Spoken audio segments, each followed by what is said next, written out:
Tobacco खाने वाले लोग हम्म, या फिर एडिक्शन करने वाले लोग जल्दी बूढ़े नहीं होते हैं। ऐसा क्यों? मोस्टली वो लोग जवानी में मर जाते हैं।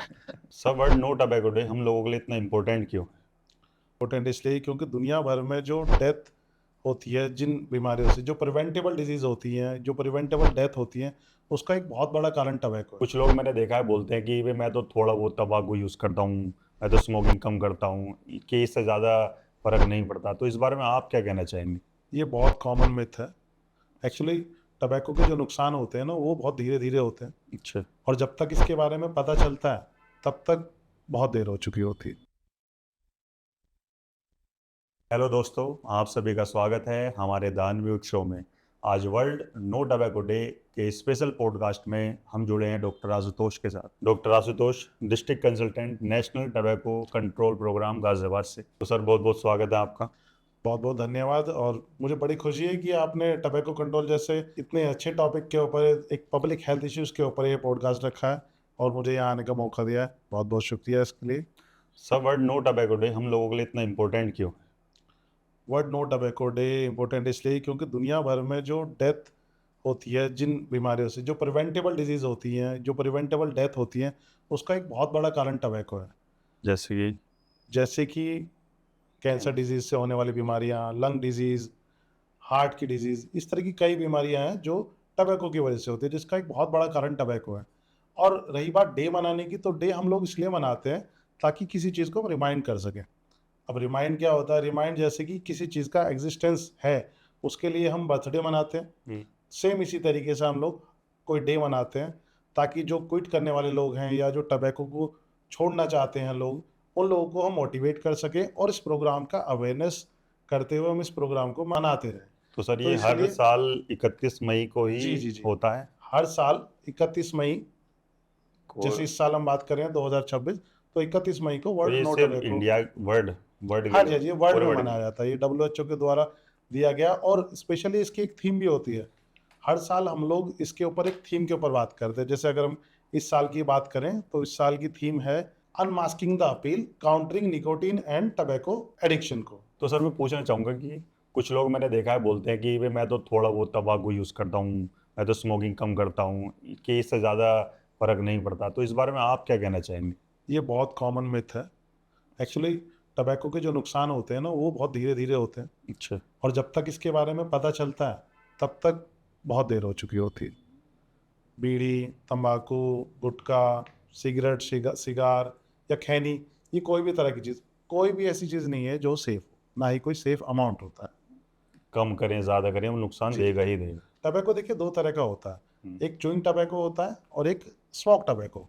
अगर हम अपने टर्म्स में बात करें तो एक स्मोकलेस टबैको होता है, यानी चबाने वाला जिसमें स्मोक नहीं है, जैसे कि? जैसे गुटखा, पान मसाला, खैनी। और आप लोगों ने देखा होगा कई जगह, कुछ गांव में या रूरल एरियाज में कुछ काले रंग का एक दंत मंजन भी यूज़ किया जाता है, जिसको, नस्वार। हाँ जी, मोस्टली उसमें लेडीज़ भी उसको काफ़ी यूज़ करती हैं, और पूरा पूरा दिन लोग अपने दांतों में ब्रश की तरह उसको उंगली से लगाए रखते हैं। एक्चुअली वो एडिक्शन है, उन्हें भी नहीं पता लोगों को, उन्हें लगता है कि अच्छा लग रहा है। वो टबैको का एडिक्शन है, वो निकोटीन का एडिक्शन है। और अगर हम स्मोक वाली बात करें तो स्मोक में बीड़ी, सिगरेट, हुक्का, वैपिंग, ये सारी चीज़ें आती हैं, और इसका रीज़न से भी बहुत फ़र्क पड़ता है। जैसे अगर हम बात करें दिल्ली NCR की, हम्म, तो यहाँ पे आप देखेंगे कि तो यहाँ पर सिगरेट का, वैपिंग का, हुक्के का, इन चीज़ों का प्रचलन ज़्यादा है। इवन यहाँ जो रूरल एरियाज है उधर एक हुक्का बड़ा ट्रेंडी बहुत माना जाता कॉमन। है, जो कि पुराने टाइम से लोग यूज़ करते हैं। और अगर बात करें ईस्टर्न एरिया की, या थोड़ा हम ईस्ट में जाएं यूपी में, तो उधर चबाने वाले टबैको का जो है प्रचलन ज़्यादा होता है। लोग मावा, मिश्री, खैनी, ये सारी चीज़ें बहुत यूज़ करते हैं। हम देख रहे हैं आजकल यूथ में ना, टबैको वैपिंग का काफ़ी ज़्यादा ट्रेंड देखने में मिल रहा है, हमारे खासतौर से एनसीआर में हम लोग देख रहे हैं।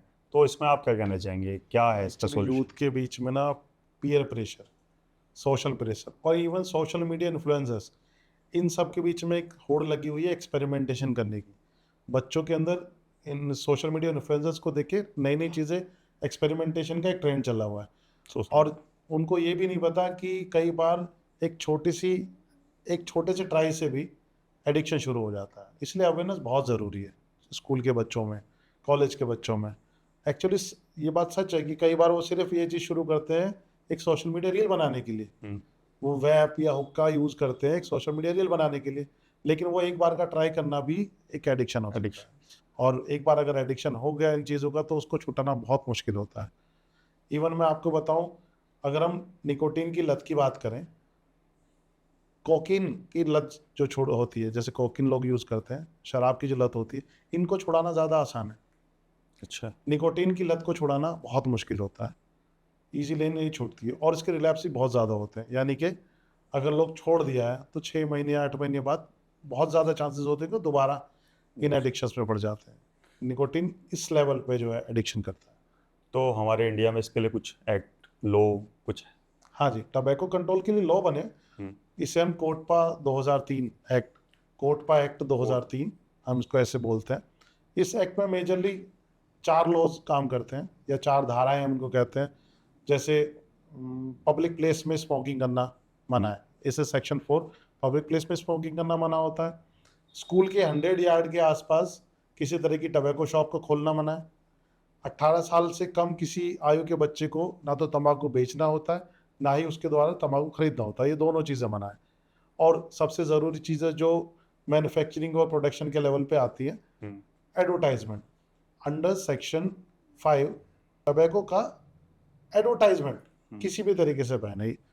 इन शॉर्ट में अगर कहूँ तो टबैको का डायरेक्ट और इनडायरेक्ट दोनों तरीके से एडवर्टाइजमेंट बैन है।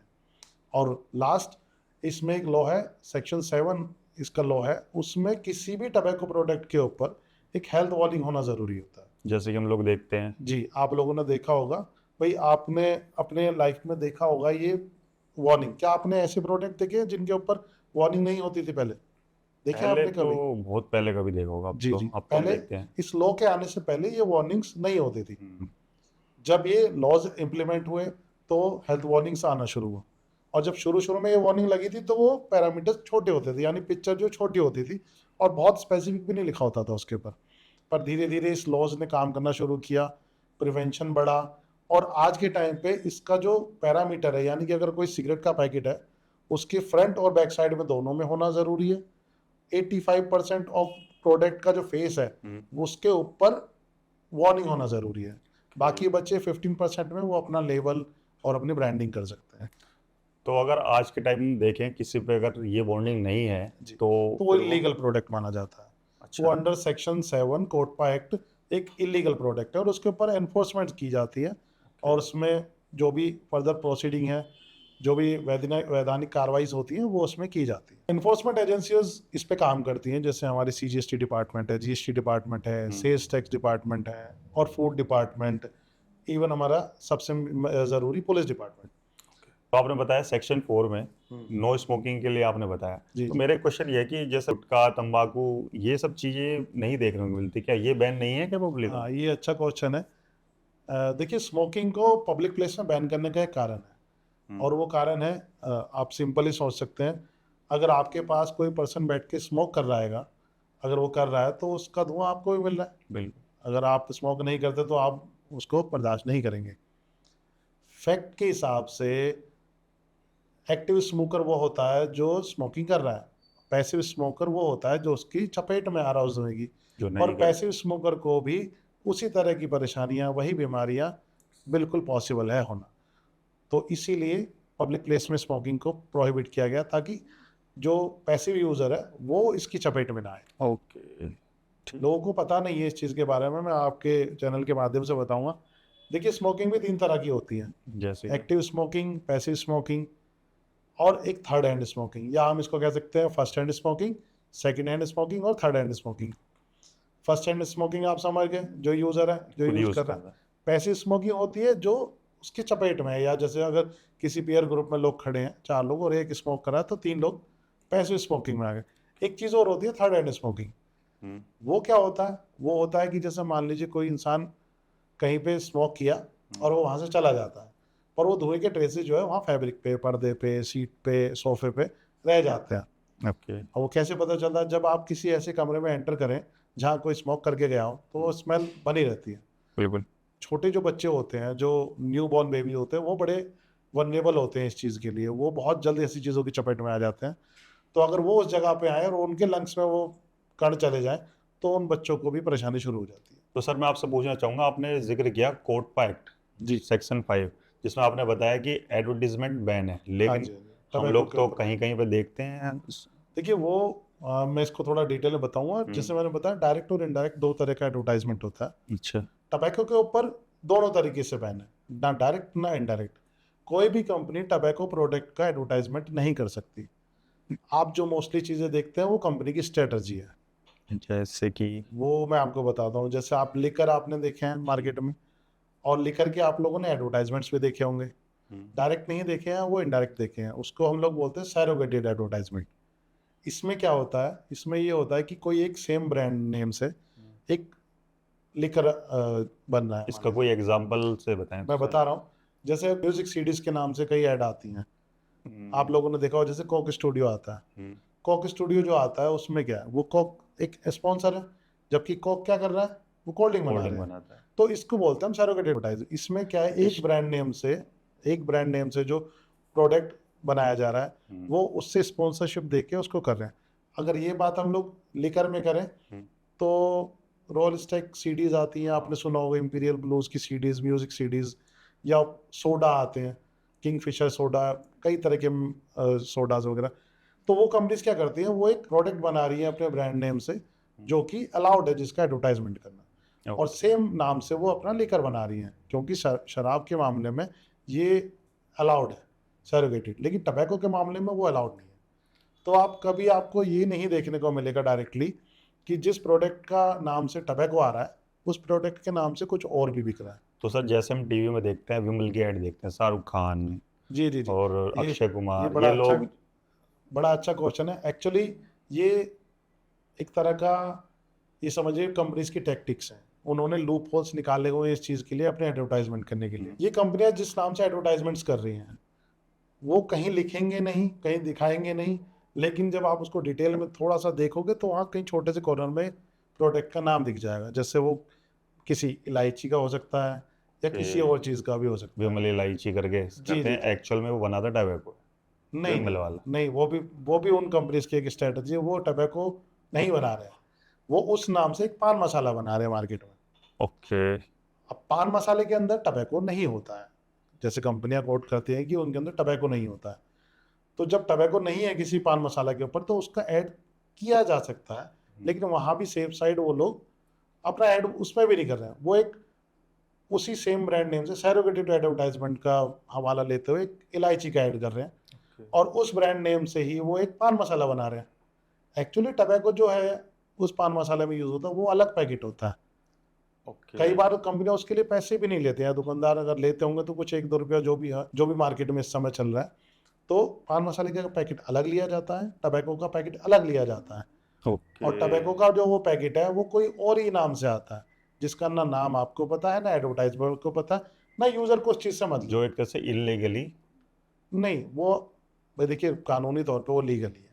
अच्छा। ये कंपनीज की स्ट्रेटजी है। जो साथ में उसका टबैको पाउच आता है वो तो इलीगली। नहीं, उसके ऊपर जो टबैको प्रोडक्ट्स के लॉ है वो इम्प्लीमेंट किए हुए अच्छा, हैं वो उन्होंने। 85% जो आपने उन्होंने बताया। 85% वार्निंग भी दिया हुआ है। उन्होंने उस प्रोडक्ट का नाम अलग रखा हुआ है। एक और कानून है जिस कानून के तहत जो है टबैको कंपनीज पान मसाला और टबैको एक साथ ना बना सकती हैं, ना एक साथ ट्रैवल करा सकती हैं, ना एक साथ रख सकते हैं। तो इसलिए उन कंपनीज ने, वो उनकी अपनी स्ट्रेटजीज है कि वो टबैको अलग जगह बनाते हैं और पान मसाला अलग जगह बनाते हैं। बेच उनको बाद में एक साथ दिया जाता है, यानी यूज़र है वो जाके ले रहा है। तो ये कंपनीज की स्ट्रेटजीज होती हैं अपने यूजर्स को बढ़ाने के लिए। एक अजीब सी फनी बात बताऊं आपको, टबैको खाने वाले लोग या फिर एडिक्शन करने वाले लोग जल्दी बूढ़े नहीं होते हैं। ऐसा क्यों? मोस्टली वो लोग जवानी में मर जाते हैं। और ये कंपनियां, ऐसी कंपनियां, ये अपने आप में एक अलग कंपनी है। जो टबैको कंपनीज होती है वो अपने यूजर्स को खत्म कर देती है, मार देती है। ये अकेली एक ऐसी इंडस्ट्री है जो अपने यूजर्स को मारने के लिए काम करती है। इसलिए बहुत जरूरी है इन लोगों को नए यूजर बनाना। तो वो पैकेट जो पहले दादाजी बीड़ी का चलाते थे, उनको जरूरी कि बच्चों के लिए वो नए तरह के एडवर्टाइजमेंट यूथ को अट्रैक्ट करने के लिए कुछ नई तरह हाँ के जी। एडवर्टीजमेंट दें। वहीं हमारे डिपार्टमेंट का भी काम आता है, हम आम जनता का भी काम आता है कि इस तरह की अपील्स को समझे और उसको ओपन रखें और लोगों को अवेयर करें कि ये नई नई जो स्ट्रेटेजीज आ रही है ये भी हेल्थ के लिए खतरनाक है। इसीलिए बहुत ज़रूरी है हमारे स्कूल्स में, यूथ में इसका एडवर्टाइजमेंट होना, अवेयरनेस होना। और हम लोग मेजरली हम काम करते हैं। अगर हम गाज़ियाबाद में, मैं अपने लेवल पे बात करें, तो हम लोग जो गवर्नमेंट डिपार्टमेंट्स हैं, स्कूल्स हैं, कॉलेजेस हैं, हम अवेयरनेस कैंपेन्स करते हैं। जितना हमारे पॉसिबिलिटी से करते हैं, हम सोशल मीडिया कैंपेनिंग करते हैं, हम लोग इन्फोर्समेंट्स करते हैं, और जो कि हमारा सबसे बड़ा मेन फोकस होता है स्कूल प्रोग्राम। हर साल कुछ numbers of school point out किए जाते हैं, जहां अल्टरनेट डेज पे या फिर मैनुअल के हिसाब से हम लोगों की टीम जाती है और बच्चों को टबैको के लिए अवेयर करती है। देखिए, गुटखा बैन हो चुका है। गुटखा बैन है? गुटखा बैन है। गुटखा क्या होता था? गुटखा क्या होता था, एक पान मसाला और टबैको, दोनों पैकेट, दोनों चीज़ें एक ही पैकेट में जब होती थी तो उसको गुटखा कहा जाता था। ओके। तो सन 2012 में मध्य प्रदेश और महाराष्ट्र में ये सबसे पहले बैन गुटखा बैन। गुटखा बैन किया। फिर 2013 में बाकी 28 स्टेट में और जो हमारी यूनियन टेरिटरीज है उनमें भी वो बैन कर दिया गया। तो आज की तारीख में अगर आप देखें तो गुटखे के ऊपर प्रतिबंध है। कोई भी ऐसा पैकेट आपको मार्केट में नहीं मिलेगा। पूरी तरह से प्रतिबंध है। मैं वही बता रहा हूँ, कोई भी ऐसा पैकेट आपको नहीं मिलेगा जिसके अंदर टबैको और पान मसाला आता हो मिक्स। तो कंपनियां बहुत तेज हैं, उनके पास स्ट्रेटेजीज हैं, लोग हैं, एचआर है, जो आपने भी थोड़ी देर पहले हाँ जी। समझाया। तो उन्होंने पान मसाला अलग बनाना शुरू कर दिया और टबैको का पैकेट अलग से देना शुरू कर दिया। सर मैं पूछना चाहूँगा, जो लोग टबैको छोड़ना चाहते हैं उनके लिए आपकी क्या एडवाइस है? टबैको छोड़ने के लिए सबसे पहले मैं बताऊँ कि हमारा एक क्विटिंग नंबर है, क्विटिंग हेल्पलाइन 1811-2356। ये एक इंडिया में क्विटिंग एक हेल्पलाइन नंबर है। इस पर आप कॉल कर सकते हैं और क्विटिंग के लिए हेल्प ले सकते हैं।